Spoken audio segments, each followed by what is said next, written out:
विश्वास नाही बसणार. हा पदार्थ ज्वारीच्या पिठापासून केलाय. तुम्हाला पण करायचंय का? एकदम चमचमीत आणि दिसायला एकदम छान. चला पटकन रेसिपीला सुरुवात करूया. नमस्कार. डॅम्स किचन मध्ये मी दमयंती तुमच्या सगळ्यांचं मनापासून स्वागत करते. इथं मी 1 कप ज्वारीचं पीठ घेतलंय. आता हे ज्वारीचं पीठ जेवढं घेतलं ना, त्याच्या निम्म आपण गव्हाचं पीठ घ्यायचं आणि त्याच्या निम्म बेसन पीठ घ्यायचं. म्हणजे 1 वाटी ज्वारीचं पीठ, अर्धी वाटी कणिक आणि त्याच्याही कमी बेसन पीठ. ही तिन्ही पीठ आता हाताने छान एकजीव करून घेऊयात. हा पदार्थ जर का तुम्ही एकदा केलात ना, तर नेहमी-नेहमी कराल आणि याला तुम्ही काय म्हणता ना, ते मात्र मला कमेंट करून सांगायला अजिबात विसरू नका. तर आता ह्यामध्ये मी चवीनुसार मीठ घालून घेतलं. आता घरात उपलब्ध असलेले मसाले आपल्याला घालायचे. 1 चमचाभर ओवा घालायचा. ओवा हातावरती छान चोळून घातला, की त्याचा वास मस्त असा येतो. त्यानंतर अगदी चिमूटभर हळद घालून घ्यायची. नंतर 1 चमचाभर गरम मसाला घालून घ्यायचा आणि 1 चमचाभर कांदा लसूण मसाला घालून घ्यायचा. आता हे सगळं साहित्य आपण एकजीव करून घेऊयात. एवढा भन्नाट पदार्थ आणि तोही फक्त ज्वारीच्या पिठापासून खूप छान होतो. हॉटेलच्या भाज्या काय खाल एवढा भारी हा पदार्थ होईल. तर आता याच्यामध्ये आपण गरजेनुसार पाणी घालून घेऊयात. पाणी घालत थोडंसं पाणी घालत हे पीठ आपल्याला घट्टसर मळून घ्यायचंय. म्हणजे जसं भाकरीचं पीठ असतं किंवा कणिक असते ना, तसंच आपल्याला हे पीठ एकसारखं मळून घ्यायचंय. आता अगदी छोटासा एक घरगुतीच मसाला आपण करून घेणार आहे आणि त्याच्यापासून हा चटकदार पदार्थ तयार करायचा आहे. आता बघा, हे पीठ आपण छान घट्टसर मळून घेतोय. आता असा गोळा तयार झाला की नाही, की हे पीठ आपण झाकून ठेवून देऊयात आणि आता एका मिक्सरच्या भांड्यामध्ये घरात उपलब्ध असलेले साहित्य म्हणजे भरपूर अशा लसूण पाकळ्या घ्यायच्या. त्यानंतर कढीपत्त्याची 8 ते 10 पानं घ्यायची. त्यानंतर कोथिंबीर घ्यायची आणि त्यानंतर आल्याचे तुकडे. अगदी 1 चमचाभर जिरे घालून घ्यायचे आणि हा सगळा मसाला आपण आता वाटून तयार करणार आहे. हा हिरवा रंगाचा मसाला तयार होतो. मस्त असा हा आता मसाला म्हणजे आपलं वाटप तयार झालं. आता कढईमध्ये तेल घालून घेऊयात. मोठे 2 चमचे तेल घालायचं आणि डायरेक्ट हा मसाला तेलामध्ये सोडायचा. मस्त असा परतवून घ्यायचा.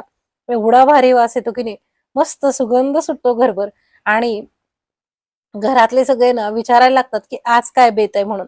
तेव्हा आजचा बेत हाच आहे. तर हे बघा हा मसाला आपण छान असा परतवून घेऊयात. मस्त खमंग होईतोपर्यंत याला आपल्याला परतवून घ्यायचंय. एक अर्धा मिनिट फक्त तेलामध्ये मसाला छान असा परतवून घ्यायचा. याचा रंग तुम्ही बघू शकता. याच्यामध्ये तुम्हाला हवं ना, तर तुम्ही हिरवी मिरची घालू शकता.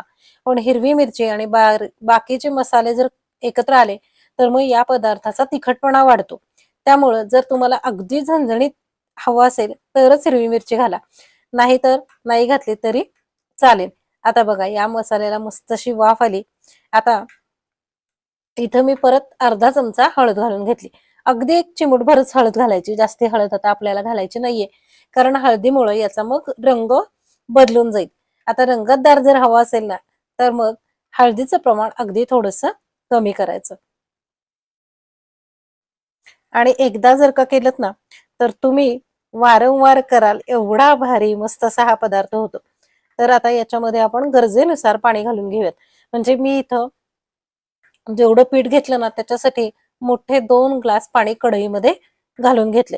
आता या पाण्याला छान अशी उकळी येतोपर्यंत आपल्याला थांबायचंय. पण त्याच्यामध्ये सुद्धा आपण चवीनुसार मीठ घालून घेऊयात. आणि एकदा का आपण मीठ घातलं ना, की याला चांगली खळखळून उकळी येऊन द्यायची बरं का. मग त्याच्यासोबतच थोडेसे मसाले घालूयात. तर इथं मी परत एकदा 1 चमचाभर कांदा लसूण मसाला घालून घेतलाय. आता हे सगळं हलवून घेऊयात आणि 1 चमचाभर गरम मसाला. हे दोन्ही एकत्र करायचं आणि घालून घ्यायचं. वाह! आता ह्याला उकळी यायला ठेवून देऊयात आणि तोपर्यंत इथं मी हे जे पीठ आहे ना, ते पीठ घेतलं. आता हातावरती हे पीठ बघा किती छान एकसारखं झालंय. चिरा पडत नाहीयेत म्हणजे मस्त असं भिजलेलं आहे. आता याला आपल्याला हवा तसा आकार आपल्याला देऊन घ्यायचा आहे. मी याला आकार देऊन घेते. तोपर्यंत तुम्ही व्हिडिओ लाईक करायला, चॅनल सबस्क्राईब करायला आणि व्हिडिओ शेअर करायला अजिबात विसरू नका. आणि हो, याला तुम्ही काय म्हणता ना, हे मात्र कमेंट करून मला सांगायला विसरू नका. प्रत्येक भागात या पदार्थाला वेगळं नाव असेल. आमच्याकडे काय म्हणतात ना ते लगेच सांगते. हे बघा आता हे असं आपण पीठ वळवून घेतलं आणि वळवून घेतलेलं पीठ हलकंसं म्हणजे फार जाड नाही आणि फार पातळ नाही असं करायचं आणि त्याच्यानंतर याला गोल आकार देऊन घ्यायचा. मस्त असा गोल आकार. आता मी इथं थोडं करत पीठ घेतले. तुम्हाला जर हवं ना तर पोळपाटावरती भरपूर असं पीठ घेऊन तुम्ही त्याला हा आकार देऊ शकता आणि नंतर असे त्याला हाताने शेप द्यायचा आणि गोल करून घ्यायचे. आहे की नाही भारी? आता बघा मस्त अशी रिंग वळली गेली. दिसायला पण छान दिसते आणि चव पण छान येते बरं का. तर आता यामध्ये जे छोटे-छोटे मसाले आहेत ना, ते घरात उपलब्धच असतात आणि त्यापासून मस्त असा चटकदार हा पदार्थ तयार होतो. तर हे बघा मी सगळे गोल ते करून घेतलेले आहेत. इकडे या पाण्याला मस्त अशी उकळी आली. रंग तर तुम्ही बघा, भारी रंग आलाय. आता हे एक-एक करून सोडून घेऊयात आणि नंतर आपल्याला हे शिजवून घ्यायचंय. 5 मिनिटासाठी शिजवून घ्यायचं. तर आम्ही याला उकड शेंगोळे असं म्हणतो. शेंगोळे करायचे सुद्धा वेगवेगळे प्रकार आहेत आणि वेगवेगळ्या डाळीच्या पिठाचे शेंगोळे केले जातात. इथं मी ज्वारीच्या पिठाचे पौष्टिक असे आणि घरात उपलब्ध असलेल्या सामानामध्येच शेंगोळे केलेत. आवडले ना तुम्हाला?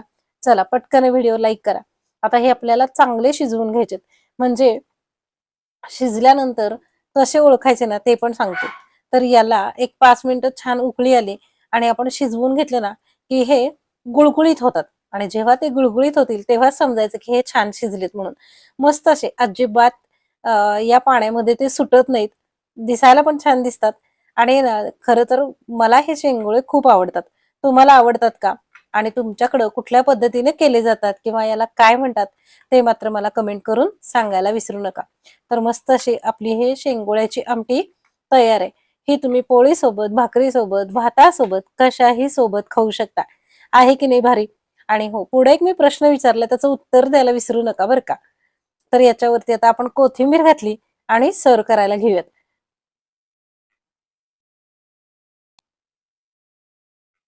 आता हे तुम्हाला कशासोबत खायला आवडेल ना, ते पण मला सांगायला विसरू नका बरं का. हां, केला ना चॅनल सबस्क्राईब, आता पटकन व्हिडिओला लाईक करून घ्या. म्हणजे तुम्हाला असे नवनवीन पदार्थ रोजच्या रोज बघायला मिळतील आणि तुम्हाला तुमच्या मित्र-मैत्रिणींसोबत शेअर करता येतील. आणि आपल्या चॅनलवरचे इतरही व्हिडिओ चेक करायला विसरू नका बरं का.